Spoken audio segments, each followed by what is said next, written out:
साथियों, वैसे तो केंद्र की सरकार डिजिटल इंडिया के नाम पे बहुत ढिंढोरा पीटती है। सबने इसी नाम पे वोट दिया था कि हमारे बच्चों की नौकरी लग जाएगी। पिछले 6 साल में 25 राजनीतिक दलों ने तकरीबन 16,500 करोड़ रुपए इलेक्टोरल बॉन्ड यानी चंदे के रूप में लिया। बीजेपी से लेके समाजवादी पार्टी तक सबका नाम है।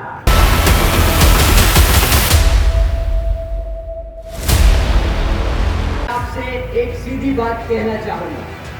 आज मुझे पहली बार यहाँ उत्तर प्रदेश में अपनों के बीच बात रखने का मौका मिल रहा है, तो मैं अपने लोगों से अपने घर की तरह खुल के एक बात कहना चाहूँगा। और बुरा ना मानिएगा कि ये थोड़ी सी बात शायद चुभ जाए।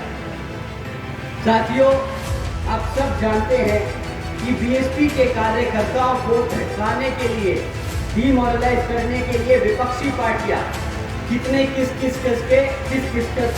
किस्म के हथकंडे अपनाती हैं। एक सबसे आसान और सबसे ज्यादा परेशान करने वाला हथकंडा जो मैंने पर्सनली बहुत बारी सुना और महसूस किया है कि हमारे भोले भाले कार्यकर्ता को ये अफवाह फैलाते हैं, उनके बीच में ये अफवाह फैलाते हैं कि ये हाथी इसलिए नहीं चल पा रहा पिछले कुछ सालों से क्योंकि वो किताब के बोझ से दब चुका है। साथियों, ये किताब का बोझ का जो आरोप हमारे कार्यकर्ताओं के बीच में, ये अफवाह जो हमारे कार्यकर्ताओं के बीच में फैलाई जा रही है, इसको आज मैं सीधे हाथ आप लोगों के बीच में रख के इसको क्लियर करना चाहता हूँ। साथियों, पिछले कुछ हफ्तों से इलेक्टोरल बॉन्ड्स के बारे में न्यूज चल रही है। क्या आप लोगों ने इलेक्टोरल बॉन्ड्स के बारे में खबर सुनी? आप लोगों ने खबर सुनी? अगर जिसने नहीं सुनी, आज मैं कुछ इंपॉर्टेंट पॉइंट्स उसके बारे में आपके सामने रखता हूँ। ये हमारे किताब के जो अफवाह फैलाने वाले विपक्षी लोग हैं उनके लिए।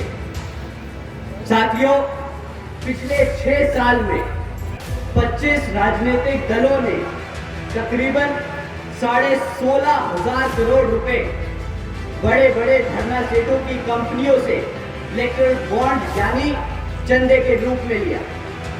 साथियों, इन 25 राजनीतिक दलों में बीजेपी से लेके समाजवादी पार्टी तक सबका नाम है, सिवाय एक के। क्या आप जानते हैं किस पार्टी का नाम इलेक्टोरल बॉन्ड्स के चिट्ठे में नहीं आया? बीएसपी। साथियों, आपकी बीएसपी सही कहा कि पूरे देश में बड़े बड़े पूंजीपतियों व धरना सेठों के धन बल से नहीं बल्कि अपने समर्थकों, कार्यकर्ताओं के तन मन धन से हमेशा से अपने चुनाव लड़ते आई है और आगे भी अपने कार्यकर्ताओं के समर्थन के धन से ही अपना चुनाव लड़ती आएगी। साथियों, इन पूंजीवादी पार्टियों के हथकंडे जो जिस तरह से हमारी पार्टी को तोड़ने के लिए लगाए गए हैं, इस पे हम आगे जाकर थोड़ा सा और बात करेंगे। परंतु अब लोकसभा आम चुनाव में ये पार्टियां फिर आपके बीच में आके आपसे झूठे मूठे बातें करेंगी, झूठे मूठे क्या मीठे बातें करेंगी। आपको बताएंगी कि किस तरह वो आपके लिए सीटें आरक्षित करेगी, किस तरह आपको मुफ्त में राशन देगी। परंतु इस बारी पहले आप उनसे पूछिएगा कि भाई जब पिछले 10 साल से तुम सत्ता में आसीन हो तो उसका जरा रिपोर्ट कार्ड हमें दे दो, उसके बाद हम तुम्हें बताएंगे कि वोट देना है कि नहीं। और इस बारी मैं कुछ मुद्दे आपके बीच में छोड़ के जा रहा हूं जो आप उनसे पूछ सकते हैं। साथियों, पिछले 10 साल से भाजपा केंद्र की सरकार में आसीन है और उनसे आप सिर्फ 3 मुद्दों पे बात कीजिएगा कि भाई तुमने हमारे बच्चों की शिक्षा के लिए क्या किया, उन्होंने हमारे युवा साथियों के रोजगार के लिए क्या किया और हमारे बड़े बुजुर्गों की सुरक्षा के लिए क्या किया। साथियों, मैं ये कुछ पॉइंट्स आप पे छोड़ के जा रहा हूं जो आप उनसे जरूर सवाल कीजिएगा। साथियों, शिक्षा के मामले में बीजेपी की सरकार के नाम क्या करने जाता है? हर दूसरे तीसरे महीने पेपर लीक की खबरें आती, ये है इनकी शिक्षा। पिछले ही कुछ महीनों में उत्तर प्रदेश में भाजपा की सरकार में कुछ पुलिस कांस्टेबल की पोस्ट के लिए एक एंट्रेंस एग्जाम रखा। करीब 60,000 बच्चों ने, हमारे युवा साथियों ने उसके लिए अप्लाई किया, इस उम्मीद से कि उनका विचारों का सिलेक्शन हो जाएगा, कि वो भी अपने घर में अपने माँ बापों के लिए एक मजबूत पिलर की तरह खड़े होंगे, उन्हें फाइनेंशियली सपोर्ट करेंगे। परंतु क्या होता, कुछ दिनों बाद पता चलता है कि जी पेपर लीक हो गया और वो पेपर रद्द कर दिया गया, ना वो पोस्ट कभी भरी गई।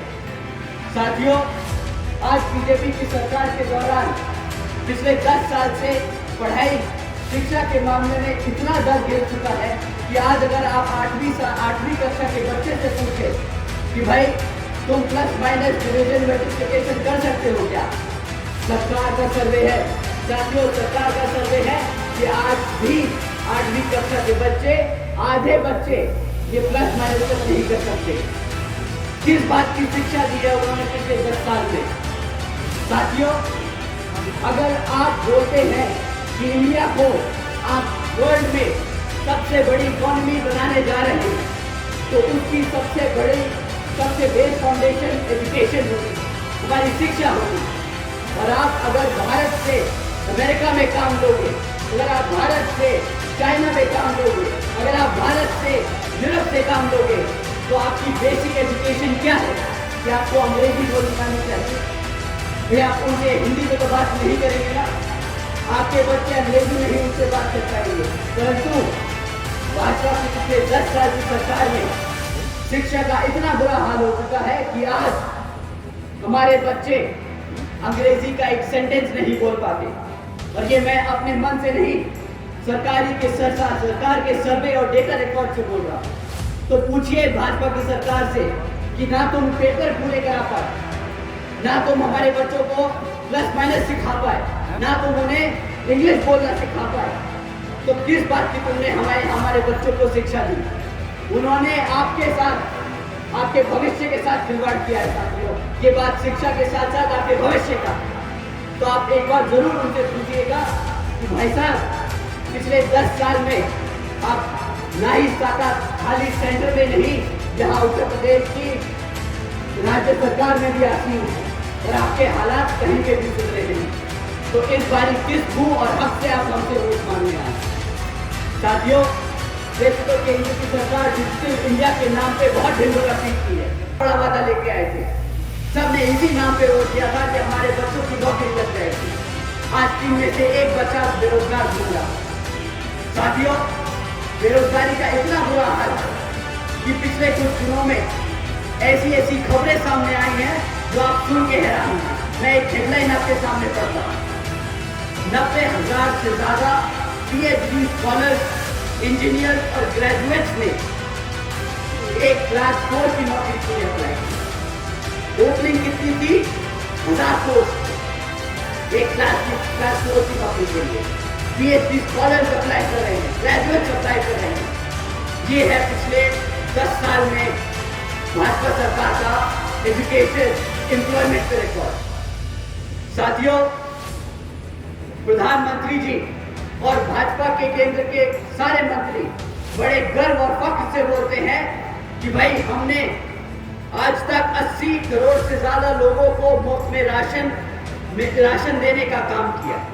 उन्होंने ऐसी स्कीम चलाई मुफ्त में राशन देने की कि आज 80 करोड़ लोग भारत के वो स्कीम के अंदर उसका फायदा उठा रहे हैं। साथियों, केंद्र की भाजपा सरकार जो बड़े चौड़ कर बोलती है कि मित्रों, आज बीजेपी की सरकार ने 80 करोड़ से ज्यादा देशवासियों को मुफ्त में राशन देने का काम किया है, परंतु ये वो इनसे पूछे कि भाई जो 80 करोड़ लोगों को तुमने मुफ्त में राशन देने का काम किया, इसमें इतना चौड़ने की क्या बात है? वो मुफ्त में राशन इसलिए तुमसे ले रहे हैं क्योंकि तुमने उन्हें रोजगार नहीं दिया। पिछले कई सालों से तुम 2 करोड़ की नौकरियों का वादा करते रहे और बताते रहे कि कितनी नौकरियां हैं। अगर नौकरियां होती तो क्या 80 करोड़ में से लोग भारत के आपकी मुफ्त राशन पे डिपेंडेंट होते क्या? बताइए साथियों। और सबसे बड़ा धोखा इस 80 करोड़ जनता को मुफ्त में राशन देने का हमारे टैक्स पेयर पे 2 लाख करोड़ का टैक्स बर्डन पड़ता है। ये खर्चा आपके टैक्स के पैसे से दिया जाता है। अब एक बात सोचिए, 2 लाख रुपए ये केंद्र की सरकार 2,500 रुपए 3,000 रुपए महीना राशन देने में खर्चती है। अगर ये आपको 20,000 रुपए की बेस नौकरी दे देती तो आज भारत की तरक्की 2 लाख के खर्चे से नहीं 20 लाख करोड़ के फायदे से होती। इतना ही नहीं बल्कि मैं खुद उनके इस नेतृत्व से प्रभावित होकर जीएसटी मूवमेंट से जुड़ा और उनके पद चिन्हों पर चलकर इस मिशनरी दायित्व कार्य व फर्ज को पूरी तरीके से निभाने की पूरी कोशिश करता रहूंगा।